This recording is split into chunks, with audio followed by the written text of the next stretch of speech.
All right, go. All right, listen. I'm going to be on this for about 7 minutes, okay? 7 minutes. So if y'all got any questions or anything, holla at me. I want to say salute to everybody who tuned into the Breakfast Club today. Number 2, go check out the interview with Tekashi 69. Please, man. I got people hitting my phone, you know, sending me diss records on Tekashi 69. I ain't with none of that, okay? I'm not here to perpetuate none of that bullshit, okay? I don't have no issues with that young man. If y'all got issues with that young man, use your social media, all right? We not bringing nobody on the Breakfast Club to rebut. You got to have something else going on other than a beef with Tekashi 69 is what I'm saying, all right? Salute to those Scum Gang guys. I don't know them. They reached out to me a while back and they told me that they had a bunch of stuff on Tekashi 69. He used to be with them. It was at 8 o'clock on a Friday night. Just got in the crib from a long day of doing what I do. You know, I don't even remember what I was doing. Radio, TV, something. And I got home and I got that phone call. My man KD hit me from LA and he put the dude on the phone. I said, my brother, I'm going to get you in touch with DJ Academics because this ain't my lane. I'm old, bro. I don't give a fuck about that shit y'all be chatting about. I do not care. So that was that. But now my phone will not stop ringing. My phone, I'm getting all of these texts. People sending me diss records on Tekashi 69. I ain't with all that. Like, no, that's not what I'm here for. You know, we had Brian Houston in here from Hillsong praying for the brother. That's what I'm on. Okay. Anybody asking me any questions, Taylor? Who got questions? What else? I don't know, but just kind of asking. They're not really saying anything anymore. All right, well, fuck it. Listen, my paper. Oh, wait. Which interview made you the most uncomfortable? I've never been uncomfortable in an interview. Ever. Okay. That's not my thing. Oh, they want to know how. Well, speaking of 6ix9ine, they want to know, do you think he has staying power? I don't know. To be totally honest with you, I really don't know. I mean, I think that, you know, we are such prisoners of the moment that we don't realize, you know, how tough it is to be consistent for a very long time. I'm not even sure that this era respects consistency. That's why I respect the triple OGs. I respect the guys like Jay-Z, the people like Snoop Dogg, the people like Diddy, you know, Dr. Dre, you know, Kanye, who've been around for a long time. I even got more respect for the younger guys like the Kendricks and the Drakes and you know, the J. Cole. Like them dudes, I think they're going on like a decade soon, right? They've been in the game almost a decade. Didn't like, J. Cole say he's retired too? You want to make that up? I just respect the longevity. I respect the consistency because you look at New York and you think about all the artists who've come out in New York. Like there was a point where Designer was red hot. Designer had the #1 song in the country. There was a point where, you know, Young M.A. was red hot. You know what I'm saying? There was a point. Those last two specifically. Young M.A. messed up though. I don't think she messed up. Because she just kept going. Like she didn't have her own song yet. Like she ran with that one song and that's it. Young M.A. And she, mind you, I've heard her other freestyle. She's good. She just needs to make one of her own. I think that when you get to first of all, Young M.A. can rap. She can. That's what I'm saying. She needs to have her own song though. Yes. No, she just needs to put out more music. Just be consistent. I think that sometimes you get that one big record. But she just keeps putting freestyles out. Like she needs to have a song out. That's what I mean. Yeah, that's cool too. But I just think that she should show people that she's actually talented. Like she put out ooh, but don't chase ooh. Like I understand what you're saying. You know, put out another record, but you may not get another ooh. Who cares? Just show people that you are consistent. You know, consistent artist. So when you ask me if Tekashi 6ix9ine got staying power, I really honestly don't know. All I'm saying is based off what I've seen the past couple years come out of the city of New York, I'm not too sure. To be totally honest, I'm not sure. Even you look at somebody like Fetty Wap, you know, Fetty Wap from the Tri-State. Fetty Wap had a moment. Yeah, you know, that's like old, that shit is fleeting. You gotta respect the people who show longevity. You gotta respect the people who show consistency. You gotta respect the people who people care about past 2 years nowadays. Straight up. It was a sound though. It wasn't like he actually had, no offense to Fetty, like a talent though. Why the man ain't had no talent? If you create a sound for a moment, you have a talent. Okay, fine, for a moment, but I'm saying it's not everlasting. Like it wasn't. Y'all don't realize how hard it is. It's a blessing when motherfuckers care about you past a couple years. I really truly believe that. Like I'm telling you, man, I might repost that today. That clip Jay-Z had when Jay-Z did that interview with the New York Times, and he talked about how, you know, you're only in that white hot space for a moment. After that, you know, you got to play forever. You got to be consistent. Like, this is my 20th year in radio. Do you think, though, do you feel that there's enough variety in music today? Yes. It's more than enough variety. Y'all motherfuckers don't be paying attention. That's y'all problem. Y'all tune into the radio and listen to the radio and be like, damn, they play the same shit over and over. That's why they got Tidal. That's why they got Apple. That's why they got Spotify. They got all of these different streaming services where you can find a wide variety of music. The game has never been this versatile. You got motherfuckers from the South popping. You got people from Canada popping. People from the West Coast popping. People from the East Coast popping. Like, people from other countries popping. You can listen to a whole variety of music if you choose to, but some of y'all don't choose to. Y'all sit around, listen to the radio, complain about what's on the radio, and then complain about how you want the 90s to come back. Instead of motherfucking, you know, tuning into what's going on now. And by the way, you really don't have to tune into what's going on now if you don't want to. Because guess what? All of that shit we grew up on in the late 80s and the 90s and all of that shit is right on the music streaming services too. You know what I listen to in the morning? 90s R&B. I'm a 90s R&B type of guy. Speaking of guy, I love guy. Well, speaking of, someone also asked earlier, they're like, Mariah Carey or Mary J. Blige. Oh, man, right? I mean, I say Mary. Nino wants to know who lyrically is the best out right now. Lyrically? Mm-hmm. Rhapsody, Sci-Hi the Prince. What happened to your girl, though? Who? I mean, she just actually exited from Timbaland. What's her name? Tink, yeah. Tink is 22 years old, and Tink is divinely But you don't say talented. her anymore. You say what? You don't say her anymore. You don't see her? You don't say her anymore. You only That's say... not true. What are you talking about? I always say Tink name. He asked me who's the best lyrically now. Okay. Right now. Tink got an EP coming out, though. She got an EP coming out next month, I believe. Yeah. But, I mean, if you ask me who I think is the best lyrically right now, I'm going to tell you Rhapsody. I'm going to tell you Sci-Hi the Prince. Like, those are people that I hear and I'll be like, whoa. Put me on to some people, though. You know what I mean? I want to get more in tune with Conway.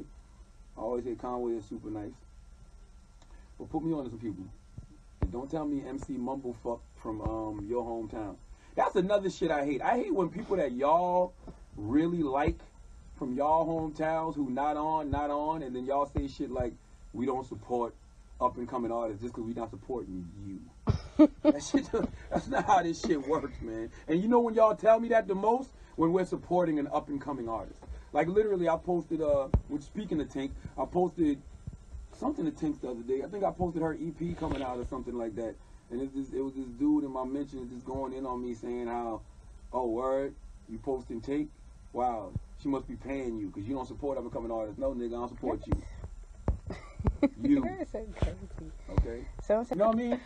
I want to know, and you know, in adult contemporary hip hop news, I want to know why Young Jeezy is putting his jersey in the rafters. You know, Young Jeezy is one of my top 7 favorite rappers of all time. Okay, my top 7 favorite rappers are Jay-Z, Nasir Jones, Scarface, Killer Mike, T.I., Young Jeezy, and Ghostface Killer.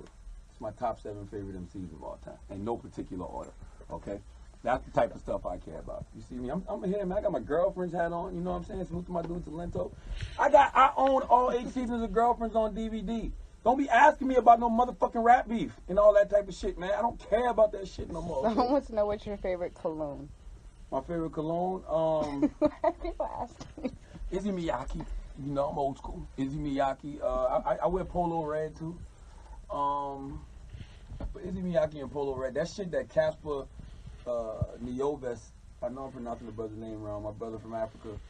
That shit he had on when he came to the Breakfast Club smelled good as a motherfucker. And I still ain't went to buy a bottle of that. He told me what it was. He sent me a picture of the bottle. I ain't go to buy it yet. I got to go up in Sephora and get me a bottle of that shit. What other questions we got? Young Taylor Gang. They want to know what's your favorite Ghostface album. Supreme Clientele. What's your favorite food? Favorite food? Oh, man. That's a tough one, man. I don't necessarily have a favorite food. Like, I got things that I enjoy eating. But I don't necessarily have a favorite food. I like lamb. I don't know why I like lamb so much. What else? And It's the the rest kind of of them are kind of just asking about academics. Okay, salute the academics. Oh, when's your next God book bless. coming out? October. Okay. October. But the paperback for Black Privilege will be out April 24th.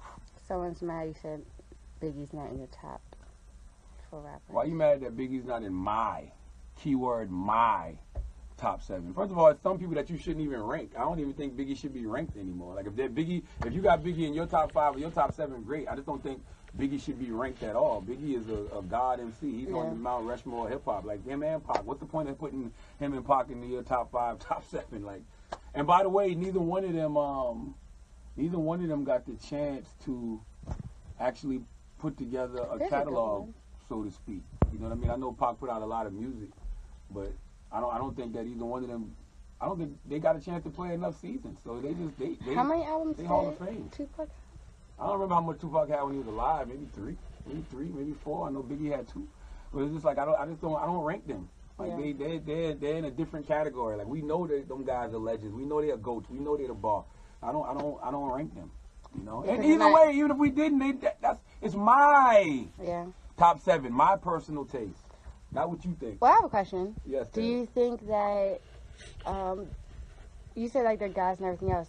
Are you saying that also because you can't prove anything, like because they're dead, they have no other songs out or anything, so you can't, because everyone else that's in your top, like they're alive and everything, so, and they're making music still and all that, right? So it's because you can't base it off of, if Biggie and Tupac were still alive and still making music, would you have them in their top?